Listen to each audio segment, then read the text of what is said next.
So yung guys, gagawa ko nga pala siya ng channel niya. Ito na. Siya ng account. Kaya naman, ang aking gagawin ang kanyang account.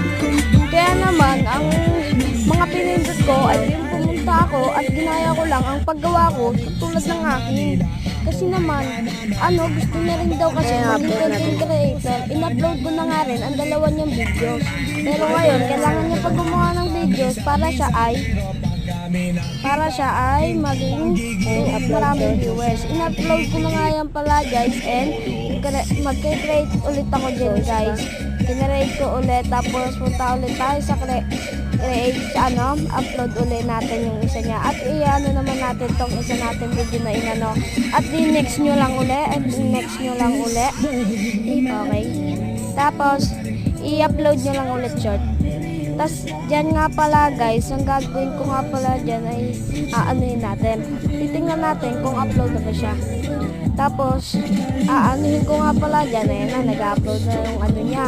Tapos, papalitan ko nga rin pala dyan yung profile niya kasi wala siyang profile guys. And, pindot sana pa ako dyan kaso wala na ako mapindot. Kaya naman, papalitan ko na nga lang dyan ang profile niya. Yan, pinansyal ko na nga lang yan mga par. Kasi naman, hindi mapigil ang kanyang At ito naman, ang gagawa na natin siya ng profile. Ito na at ginawa ko na siya ng profile. Yan guys, palitan natin profile niya. Anong profile gusto mo? Ayun na. Pinapili ko nga pala siya dyan ng profile kung ano ba yung gusto niya. So, ayun pinili niya, ayun.